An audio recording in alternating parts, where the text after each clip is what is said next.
예수님의 계시, 요한계시록. 이 책의 저자는 서두에 소개되는 대로 요한입니다. 그는 요한복음과 요한서신들을 기록한 예수님이 사랑하시던 제자 요한을 가리킬 수도 있고, 유대인 그리스도인 예언자로서 순회하며 초대교회에서 가르쳤던 다른 요한일 수도 있는데요. 어느 요한이든 그는 머릿말에서 이 책의 종류를 분명히 밝힙니다. 먼저 그는 이 책을 계시 또는 묵시라고 부릅니다. 이는 헬라어로 아포칼립시스로서 히브리 성경 및 다른 유명한 유대 문헌들을 통해 당시 요한의 독자들에게 친숙했던 문학의 한 종류이죠. 묵시는 예언자의 상징적인 꿈과 환상들을 서술해 과거와 현재의 사건들에 대한 하나님의 관점을 드러냄으로써 현재를 역사의 결말에 비추어 볼 수 있게 합니다. 요한은 이 묵시를 예언이라고 합니다. 즉, 하나님이 위기 상황에서 그분의 백성에게 대개 경고나 위로를 주시기 위해 예언자를 통해서 하신 말씀이라는 건데요. 이 책을 예언이라고 부름으로써 요한은 이 책이 성경의 전통적인 예언서에 대열해 있으며 구약의 예언들이 여기서 절정에 이른다고 말하고 있습니다. 이 묵시적 예언은 요한이 알던 실존 인물들에게 보낸 것으로서 고대 로마의 소아시아 지역에 있던 7교회에 보낸 회람 서신의 형태를 갖추고 있습니다. 여기서 7은 요한에게 의미 있는 숫자입니다. 구약에서 7은 7일 주기의 안식일에 근거한 완전함을 상징하는데, 요한은 7이라는 숫자를 책의 구석구석에 배치해 놓았죠.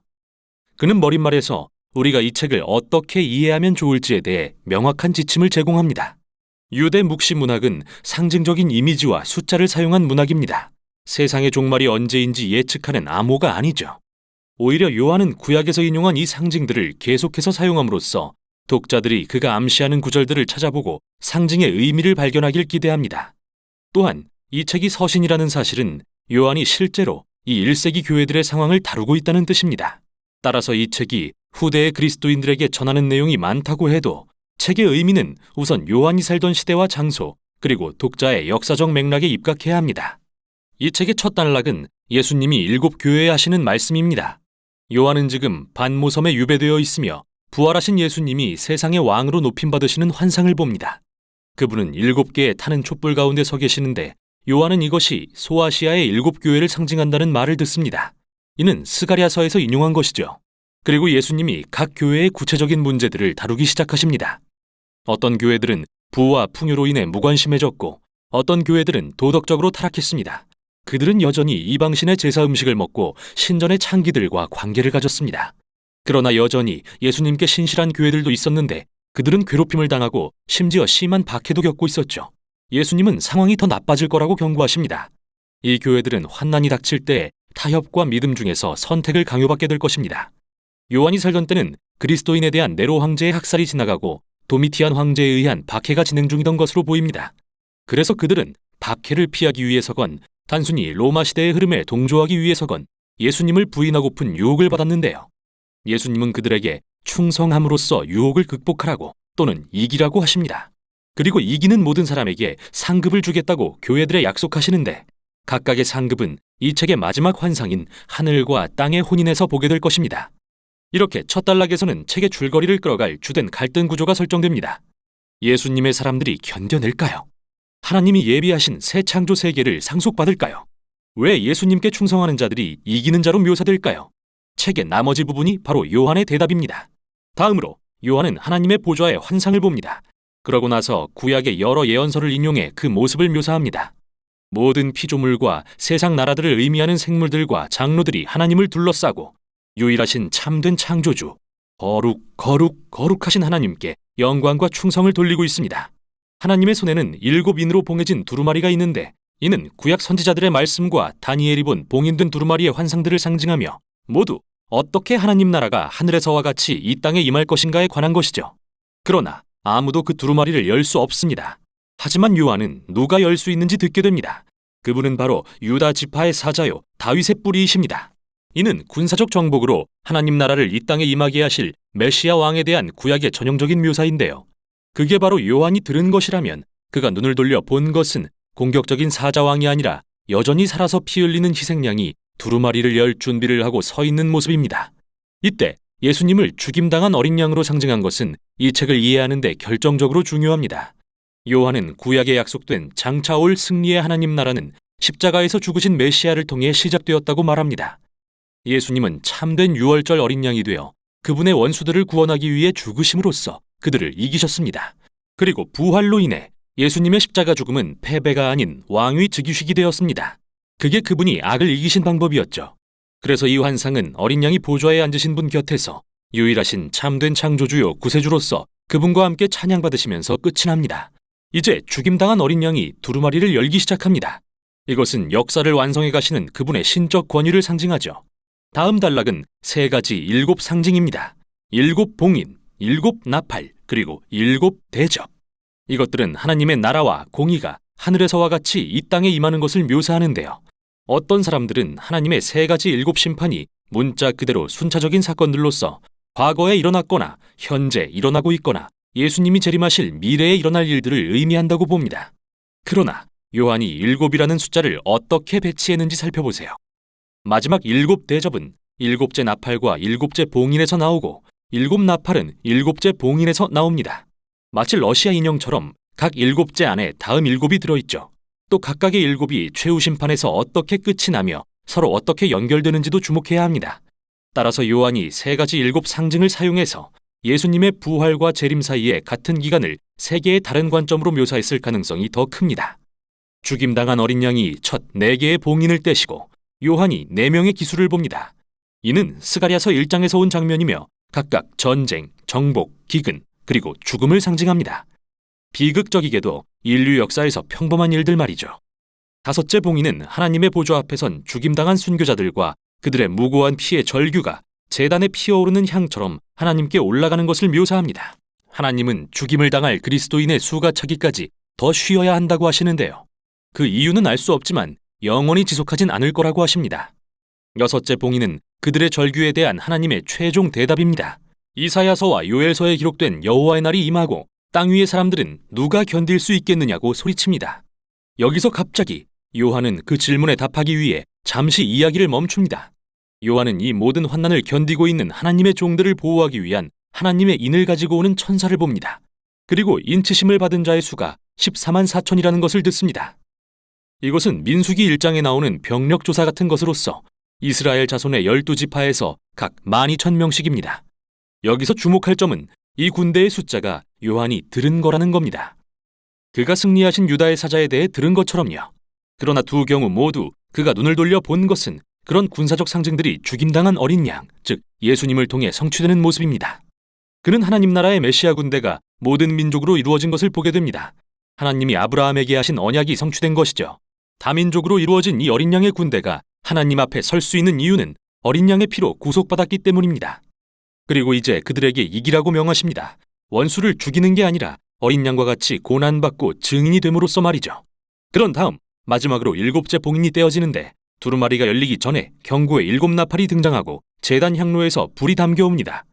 순교자들의 외침을 상징하는 이 불이 땅에 쏟아지고 여호와의 날이 완성됩니다.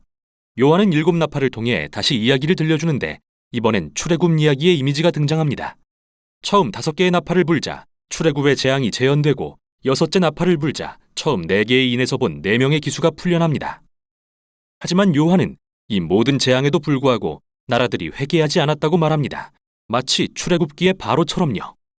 하나님의 심판만으로는 사람들을 그분 앞에 겸손히 회개하도록 하기 어려워 보입니다. 여기서 요한은 다시 한번 이야기를 잠시 멈춥니다. 한 천사가 어린 양이 봉인을 떼신 두루마리를 가져옵니다. 그리고 요한은 마치 에스겔처럼 그 두루마리를 먹고 그 메시지를 열방에 선포하라는 명령을 받습니다. 마침내 어린 양의 두루마리가 열리고 우리는 이제 하나님 나라가 어떻게 이 땅에 임하는지 보게 됩니다. 두루마리의 내용은 2개의 상징적인 환상으로 펼쳐집니다.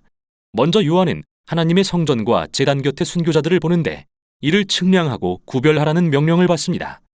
보호를 의미하는 이 이미지는 스가랴 2장에서 온 것이죠. 그런데 그 후 도성의 바깥들은 내버려져 이방 민족들에게 짓밟힙니다. 어떤 사람들은 이것이 과거에 일어났거나 미래에 일어날 실제 예루살렘의 멸망을 가리킨다고 생각하는데요.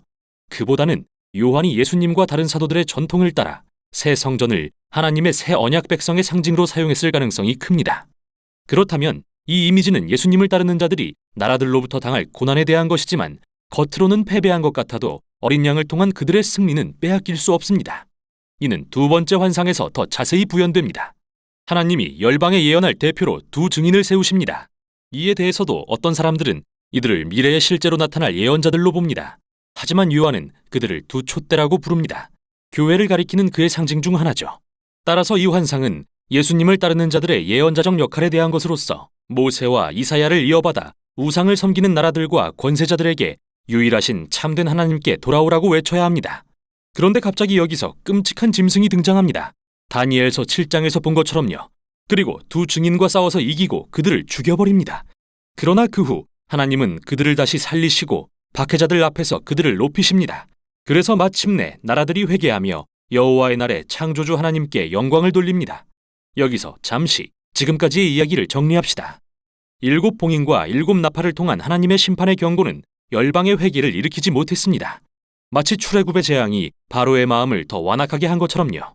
그러나 어린 양은 그분의 원수들을 사랑하고 그들을 위해 죽으심으로 그들을 이기셨습니다. 그리고 이제 이 어린 양의 두루마리는 그분의 군대인 교회의 사명을 보여줍니다. 하나님 나라는 열방이 교회가 어린 양의 사랑의 희생을 본받는 것을 볼 때 드러날 것입니다. 원수를 죽이지 않고 대신 죽음으로써 말이죠. 열방의 회개는 예수님을 따르는 자들에게서 드러나는 하나님의 자비를 통해 일어날 것입니다. 그리고 이 놀라운 주장이 바로 요한이 책의 정중앙에 배치한 열린 두루마리의 메시지입니다. 이후에 마지막 나팔이 울리고 열방은 하나님 나라가 하늘에서와 같이 땅에 임하는 것을 보고 두려워 떱니다. 이제 우리는 교회가 어떻게 열방의 증인이 되어 새 창조 세계를 상속받게 될지 압니다. 그런데 하나님의 백성에게 전쟁을 벌인 그 끔찍한 짐승은 누구였을까요? 또 이야기의 전말은 어떻게 될까요? 요한계시록의 후반부에서 살펴보도록 하겠습니다. 요한계시록 제1장. 예수 그리스도의 계시라. 이는 하나님이 그에게 주사 반드시 속히 일어날 일들을 그 종들에게 보이시려고 그의 천사를 그 종 요한에게 보내어 알게 하신 것이라. 요한은 하나님의 말씀과 예수 그리스도의 증거 곧 자기가 본 것을 다 증언하였느니라. 이 예언의 말씀을 읽는 자와 듣는 자와 그 가운데 기록한 것을 지키는 자는 복이 있나니 때가 가까움이라. 요한은 아시아에 있는 7 교회에 편지하노니 이제도 계시고 전에도 계셨고 장차 오실 이와 그의 보좌 앞에 있는 7 영과 또 충성된 증인으로 죽은 자들 가운데서 먼저 나시고 땅의 임금들의 머리가 되신 예수 그리스도로 말미암아 은혜와 평강이 너희에게 있기를 원하노라. 우리를 사랑하사 그의 피로 우리 죄에서 우리를 해방하시고 그의 아버지 하나님을 위하여 우리를 나라와 제사장으로 삼으신 그에게 영광과 능력이 세세토록 있기를 원하노라. 아멘. 볼지어다 그가 구름을 타고 오시리라. 각 사람의 눈이 그를 보겠고 그를 찌른 자들도 볼 것이요 땅에 있는 모든 족속이 그로 말미암아 애곡하리니 그러하리라. 아멘. 주 하나님이 이르시되 나는 알파와 오메가라. 이제도 있고 전에도 있었고 장차 올 자요 전능한 자라. 나 요한은 너희 형제요 예수의 환난과 나라와 참음에 동참하는 자라. 하나님의 말씀과 예수를 증언하였으므로 말미암아 밤모라 하는 섬에 있었더니 주의 날에 내가 성령에 감동되어 내 뒤에서 나는 나팔 소리 같은 큰 음성을 들으니